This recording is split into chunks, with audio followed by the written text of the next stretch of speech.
প্রভাত। রোজকার মতন আজকেও এসেছি নিসর্গের মধ্যে, নেচারের কাছে। কিছু ইতিবাচক বিচারের চাহিদা নেচারের কাছে। আজকে প্রশ্ন হলো, হে প্রকৃতি,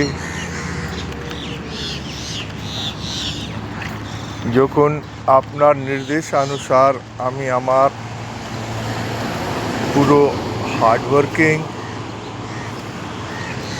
মন দিয়ে কাজ করার পরেও পরিণামটা আমার ইচ্ছার মতন হয় না কেন, তখন প্রকৃতি হাসলেন আর বললেন, তোমাকে আগে শিখতে হবে এই সংসারে দু ধরনের ঘটনাক্রম হয়। একটি যেটাকে তুমি প্রবর্তিত করতে পারো, আর অন্যটি যার উপরে তোমার কোনো অধিকার নেই। আগে এই দু ধরনের জিনিসের মধ্যে তফাৎ করতে শেখো। যেরকম কি কোনো কাজে মন দিয়ে কাজ করা,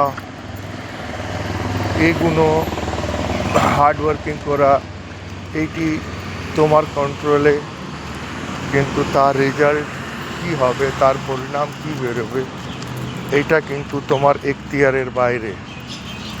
তাই হে মানুষ, তুমি তোমার কাজটুকু করো, আর পরিণামটা কোনো বাইরের শক্তি তার উপরে ছেড়ে দাও।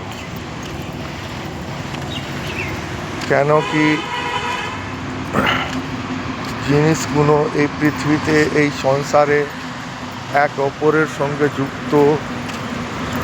একটি কাজের অনেকগুলো পরিণাম ঘটে, আর যখন তুমি কাজের রেজাল্টটা অন্য শক্তির উপরে ছেড়ে দাও, তখন তুমি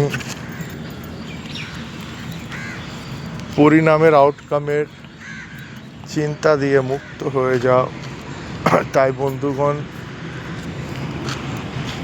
নিজের চিহ্নিত কাজে পুরো মনোযোগ দিন, কাজ করুন, আর পরিণামের চিন্তাটা অন্য শক্তির উপরে ছেড়ে দিন।